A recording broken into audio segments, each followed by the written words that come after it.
The parathyroid gland. Next जो gland है parathyroid. अब देखिए इसमें थोड़ी बात समझिए। जैसे मैंने आपको बताया था कि जो ट्रैकिया होता है नेक रीजन में, तो उसमें एक बाइलोब्ड स्ट्रक्चर के फॉर्म में आपका थायराइड प्रेजेंट होता है, जो एक स्मॉल जंक्शन से ज्वाइन हो रहा होता है, जिसे हम कहते हैं इस्थमस। यस और नो? अब ये जो थायराइड ग्लैंड है, इसमें इम्बेडेड होता है पाराथायरॉइड। ऐसे 4 बटन लाइक स्ट्रक्चर जिसे होते हैं ना, इस तरीके से इसके अंदर इम्बेडेड होता है पाराथायरॉइड। तो जो लोकेशन आपका थायराइड ग्लैंड का है, वही आपका पाराथायरॉइड का है या नहीं? हम कह सकते हैं in human being the parathyroid glands are present at the back of the thyroid gland or not? They are embedded into the thyroid gland. And they are 4 in number. So they are tetralobed structure or not? जैसे इसमें 2 lobe था thyroid में, हमने bilobe का, इसमें 4 structure हैं. So they will be called as a tetralobe. मतलब each lobe of thyroid gland is containing one pair of parathyroid gland or not? ठीक है, तो ये होता है. अब सवाल ये है, ये जो हार्मोन, ये जो ग्लैंड है, ये कोई ना कोई हार्मोन को रिलीज करता होगा. तो ये जिस हार्मोन को रिलीज करता है वो है पैराथ हार्मोन. इसका क्या नाम है? पैराथ हार्मोन या पाराथायरॉइड हार्मोन के नाम से भी हम इसे जानते हैं. पाराथायरॉइड या पाराथायरॉइड हार्मोन के नाम से भी हम इसे पाराथायरॉइड हार्मोन के नाम से भी जानते हैं. अब सवाल ये है कि ये जो हार्मोन है, ये कैसे काम करते हैं? They are basically responsible for maintaining the balance of calcium ion in the body. जो हमारी बॉडी होती है, उसमें आपको एक चीज मालूम है कि कैल्शियम आयन का प्रॉपर अमाउंट में होना बहुत जरूरी होता है. सो it is basically responsible for circulating the calcium ion level into the blood. ठीक है, जैसे मान लीजिए आपके बॉडी में कैल्शियम का लेवल बढ़ गया, तो आपके बोन बहुत ज्यादा हार्ड हो जाएंगे. इससे क्या होगा? वो टूटने के चांसेस ज्यादा हो जाएंगे. यदि आपकी बॉडी में कैल्शियम का लेवल कम हो गया, ठीक है, तो आपके बोन्स सॉफ्ट हो जाएंगे. ठीक है, and you will not be able to attain the strength which your body is required.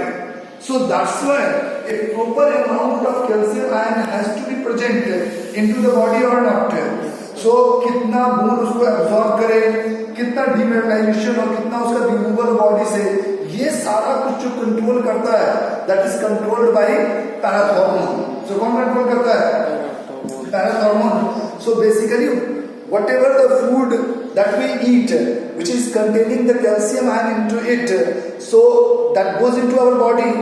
So the percentage of, if you are taking the food which is rich, containing the rich amount of calcium ion, so in that case the calcium ion into your body will start increasing or not. उसका level बढ़ने लगेगा आपके body के अंदर, तो calcium ion का level बढ़ने लगेगा, तो वो हमारे लिए हार्मफुल है. उसको कंट्रोल करता है आपका पैराथ हार्मोन या पाराथायरॉइड हार्मोन.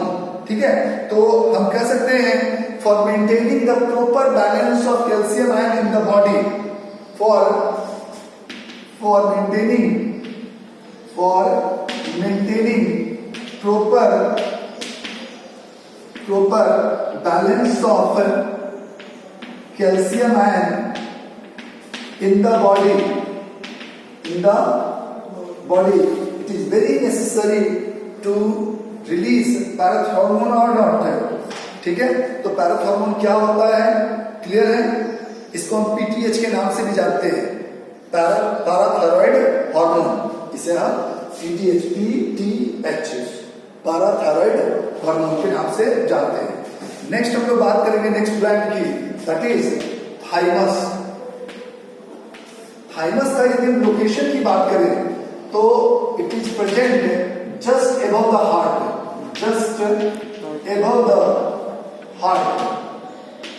कहां प्रेजेंट होता है? हार्ट के जस्ट ऊपर में होता है. And it is well developed and well functioning in the early stage of life. As we grow or we matured, slowly and gradually this gland degenerate, and after the age of 40 to 45 the thymus gland degenerates into the body of a human beings.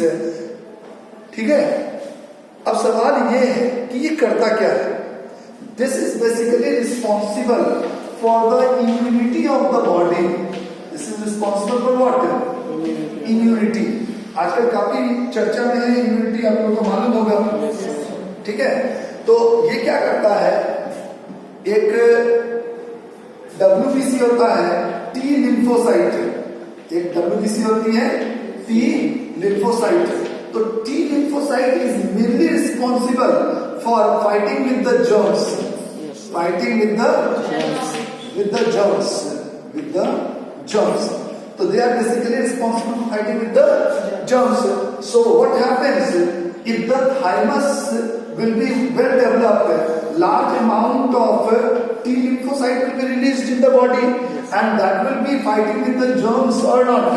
That's why if you see that person who are in age of 45 or 40, their immunity will be very less as compared to the children's of a lower age group. जो छोटे as के बच्चे होते हैं उनकी immunity बहुत ज्यादा होती है as compare to the old persons, क्योंकि ओल्ड पर्सन में थाइमस जो होता है वो डिजेनरेट जाता है, ठीक है? तो उससे टी लिम्फोसाइट प्रोड्यूस नहीं होगा, तो वही मेनली जर्म को फाइट करने के लिए रिस्पॉन्सिबल होता है. इसीलिए देखना छोटे बच्चे होते हैं उछल कूद मचाएंगे लेकिन वो जल्दी बीमार नहीं होते हैं. उतना उछल कूद किसी 50 साल के आदमी को करवा दो तो तुरंत बीमार पड़ जाएगा कि नहीं पड़ जाएगा? क्यों पड़ जाएगा बीमार? क्योंकि उसका थाइमस ग्लैंड लगभग डिजेनरेट हो गया है, और इस कारण से जो टी लिम्फोसाइट्स थी वो प्रोड्यूस नहीं हो रहा है, और जब प्रोड्यूस नहीं होगा तो वो जर्म्स के साथ प्रॉपर तरीके से फाइट नहीं कर पाएगा. तो जैसे जैसे इम्यून सिस्टम वीक हो रहा है इसका मतलब है कि थाइमस डिजेनरेट होता है. तो थाइमस का क्या होता है, कहाँ होता है, कैसे वर्क करता है, क्लियर हो गया? ठीक है. Next we move toward the adrenal gland. Adrenal gland, यदि हम इसकी लोकेशन की बात करें कि एडर्नल ग्लैंड कहाँ होता है, तो किडनी के ऊपर, जब आपने रेस्पिरेटरी सिस्टम पढ़ा था तो किडनी के ऊपर यदि देखो तो एक कैप लाइक स्ट्रक्चर प्रेजेंट था. So that cap like structure is called as adrenal gland. So it is present at the tip of adrenal gland, kidney और not tip of the kidney. अब आपको मालूम है किडनी पेयर्ड स्ट्रक्चर है, तो adrenal gland में भी pair form और नॉट, एडर्नल ग्लैंड भी पेयर फॉर्म में होंगे.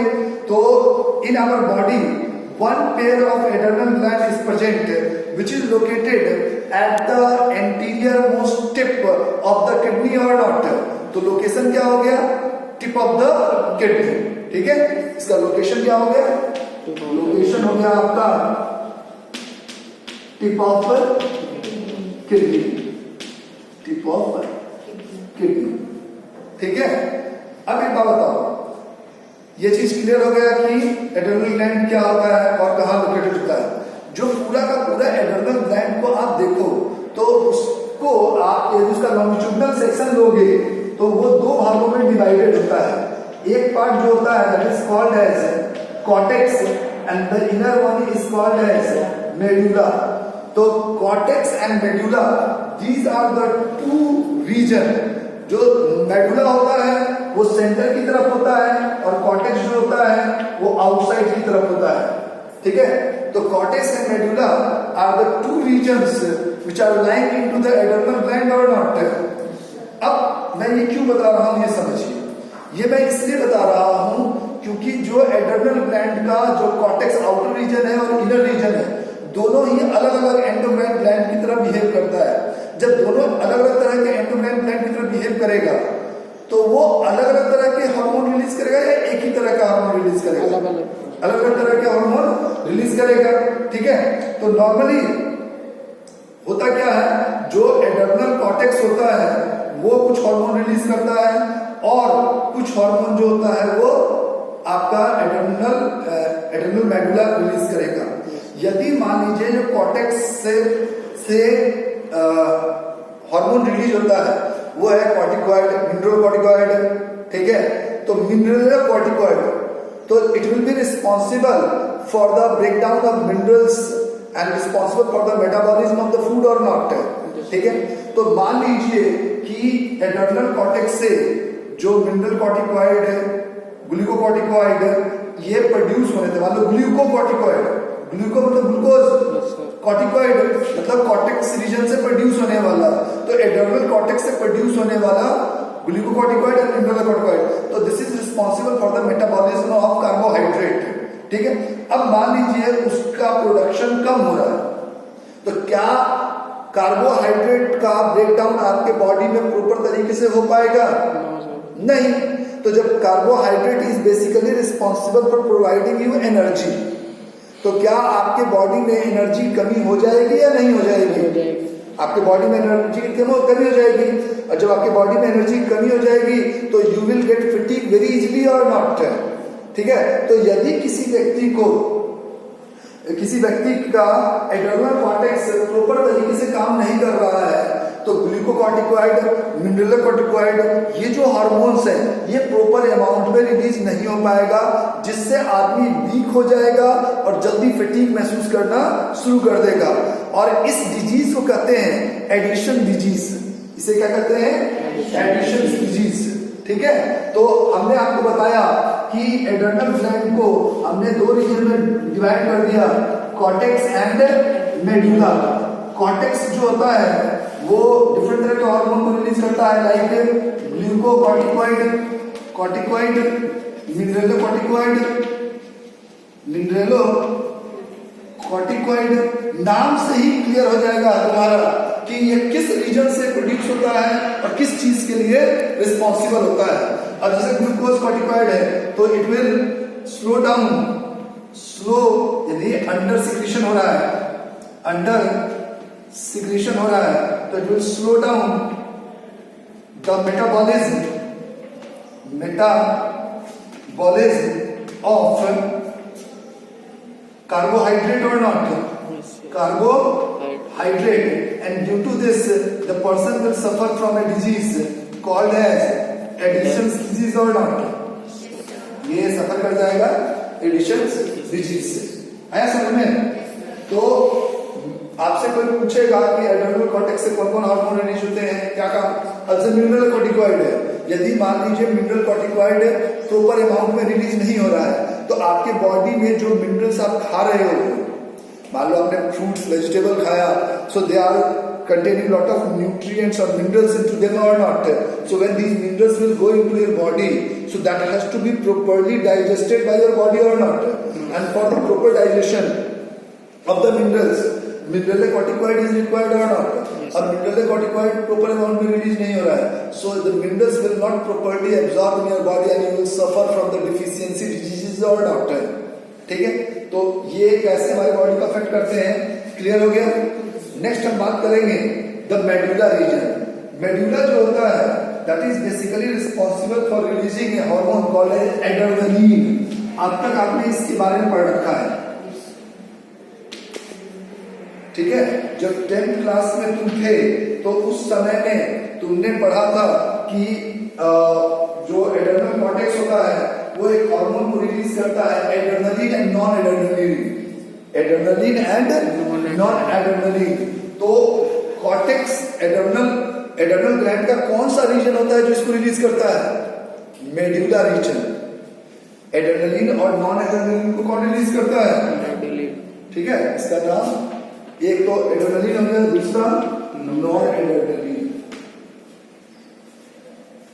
Adrenaline and non adrenaline. तो ये जो दो हार्मोन्स हैं they are basically responsible for the different function. जैसे कि आपने इसके बारे में सुन रखा है, इसके बारे में पढ़ भी रखा है आपने। आपने पढ़ा होगा this hormone is also called as emergency hormone. इस हार्मोन को हम किस नाम से जानते हैं? Emergency hormone. इमरजेंसी हार्मोन हम क्यों कहते हैं इसको? इमरजेंसी हार्मोन इसलिए कहते हैं हम इसको क्योंकि at the time of emergency this hormone is released. तो एक बात बताओ, यहाँ एक सांप आ गया, Yes, sir. तो there will be emergency in this particular place और नॉट? Yes, sir. क्या करोगे? सर भागेंगे। भाग जाएंगे, एकदम सही बात है, भाग जाएंगे, ठीक है। या उछल कूद मचा देंगे, शोर मचाना शुरू कर देंगे, ठीक है, ये तो करोगे। शोर मचाओगे, उछलन कूद करोगे या भागोगे, इन सब के लिए तुम्हें ज्यादा एनर्जी चाहिए या कम एनर्जी चाहिए? ज्यादा एनर्जी चाहिए। अब ज्यादा एनर्जी चाहिए तो उस समय एक्सेसिव अमाउंट ऑफ एनर्जी का रिलीज होना जरूरी है, ठीक है। तो उस चीज के लिए रिस्पॉन्सिबल होता है एड्रेनलिन। ये क्या करता है, जब तुम देखना, जब इमरजेंसी होता है, जैसे सांप आ गया, ये बोली कि मैं भाग जाऊंगी, ठीक है, ठीक है, भाग जाएगी। भागेगी तो डर के भाग रही है या प्यार से भाग रही है? डर के भाग रही है। और डरोगे तो तुम्हारी rate of heart beat automatic बढ़ जाएगी। तो एक बात बताओ, मैं ना तो कुछ दौड़ा, ना कोई फिजिकल वर्क किया, केवल मैंने किसी चीज को देखा और मेरा हार्ट बीट बढ़ गया, तो कोई ना कोई केमिकल लोचा तो हुआ है मेरी बॉडी के अंदर। Yes, sir. मान लो मैं फिजिकल वर्क करता हूँ, मेरा रेट ऑफ हार्ट बीट बढ़ जाता है, समझ में आता है, क्योंकि मैंने फिजिकल वर्क किया है, मुझे ज्यादा एनर्जी की जरूरत है, बॉडी में जो ब्लड सर्कुलेशन है वो तेज हो गया, यही बात तो है। लेकिन यदि आपने कुछ नहीं किया, आप यहाँ बैठे हुई थी, आपने सांप देखा, आपका हार्ट बीट बढ़ गया, तो इसका सीधा सा मतलब है कि आपके बॉडी के अंदर कुछ केमिकल लोचा हुआ है, और वो केमिकल लोचा क्या हुआ है? एड्रेनलिन रिलीज हुआ। एड्रेनलिन रिलीज होता है, ये हमारे हार्ट के ऊपर जाके एक्ट करता है। हार्ट के ऊपर एक्ट करने से क्या होता है? रेट ऑफ हार्ट बीट बढ़ जाती है। It is also constructing the blood vessels. तो आपकी जो बॉडी के बॉडी हेयर्स होंगे वो खड़े हो जाएंगे, इट विल गेट इरेक्टेड। जड़ लगता है तो हम कांपने लगते हैं, और हमारे जो बाल होते हैं, हेयर्स होते हैं, वो खड़े हो जाते हैं, ठीक है।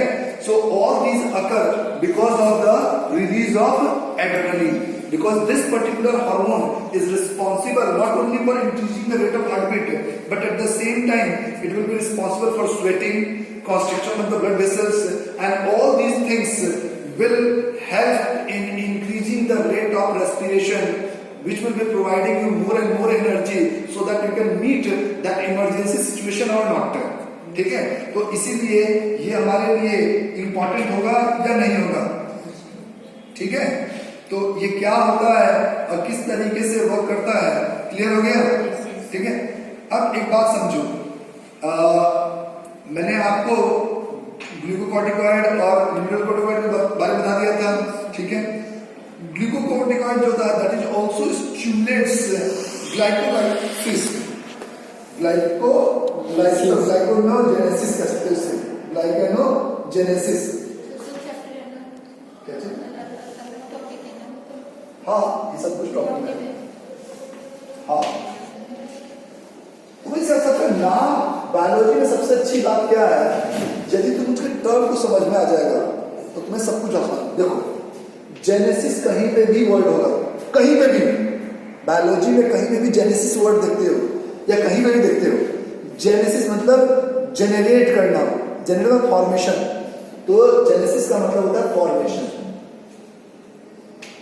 ग्लूकानो, ग्लूकोन, ग्लूकोज, तो ग्लाइकोजन इससे बनता है सर, ठीक है।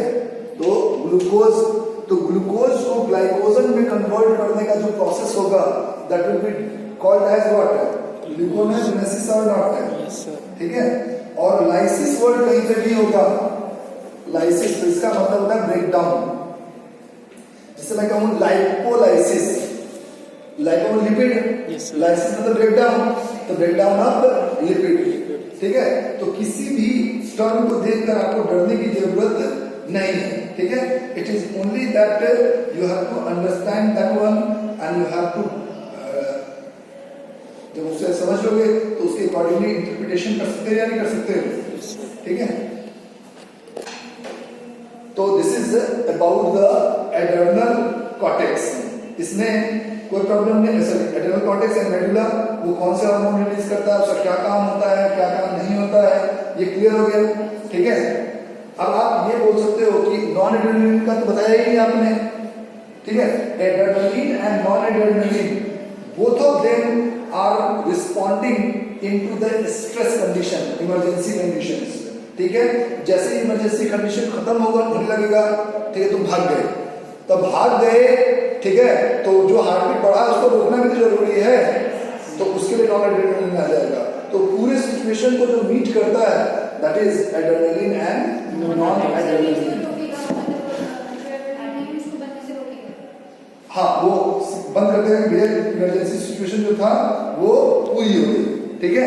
अब लास्ट एक इसमें नेक्स्ट जो ग्लैंड है, next gland that is pancreas. Next किसी बात करेंगे आप? पैनक्रियास। अब देखो ये तुमने पढ़ रखा है, पैनक्रियास जो होता है स्टमक के जस्ट नीचे में, just below the stomach, a leaf-like structure is present, which is called as pancreas or not. और ये दोनों एक्सोक्राइन और एंडोक्राइन दोनों की तरह काम करता है। ये एक्सोक्राइन एंड एंडोक्राइन दोनों की तरह काम करता है। अब जब हम बात करते हैं एक्सोक्राइन की, तो ये डाइजेस्टिव जूस मतलब एंजाइम्स को इंक्लूड करेगा। तो ये हमारे डाइजेशन में मदद करता है ये पार्ट। लेकिन जो एंडोक्राइन पार्ट होता है, तो पैनक्रियास के अंदर कुछ आइसोलेट्स ऑफ लैंगरहैंस होते हैं, आइसोलेट्स ऑफ लैंगरहैंस। तो ये जो रीजन्स होते हैं they act as endocrine glands into the pancreas and they have got two type of cell, alpha cell and beta cell. जो बीटा सेल होता है that is responsible for producing insulin and alpha cells are responsible for producing glucagon। वो क्या release करता है? Glucagon. तो glucagon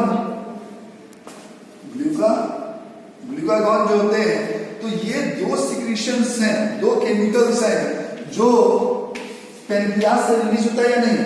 कौन कौन से सेल्स रिलीज कर रहे हैं, समझ में आ गया? इसके बारे में आपने पढ़ रखा है। This is basically responsible for controlling the sugar level in the blood. This is responsible for what? Sugar level in the। तो हम बात कर रहे थे about the pancreas endocrine part। Endocrine part कौन वर्क करता है? Isolate of Langerhans. दो तरह के सेल्स होते हैं। इंसुलिन की बात कर रहे थे। Insulin is basically responsible for controlling the sugar level in the blood. ये शुगर लेवल को डिक्रीज करता है। ये क्या करता है? शुगर लेवल को डिक्रीज करने के लिए रिस्पॉन्सिबल होता है। क्योंकि कोई भी खाना खाते हो आप लोग तो उसमें शुगर जरूर प्रेजेंट होता है, तो ऑटोमेटिक खाना खाने के बाद शुगर का लेवल बढ़ेगा या घटेगा? बढ़ेगा। और यदि एक पर्टिकुलर लेवल से आपका शुगर ज्यादा बढ़ जाता है तो आपके लिए वो नुकसानदेह है। And that disease is called diabetes mellitus. Diabetes mellitus. जब हम डायबिटीज कहते हैं तो उसका ऑटोमेटिक मतलब होता है डायबिटीज मेलिटस, ठीक है। और ग्लूकागॉन जो होता है that is responsible for increasing the sugar level, that is responsible for increasing the sugar level. क्योंकि हमारे बॉडी के अंदर शुगर का एक प्रॉपर बैलेंस बना रहना जरूरी है। यदि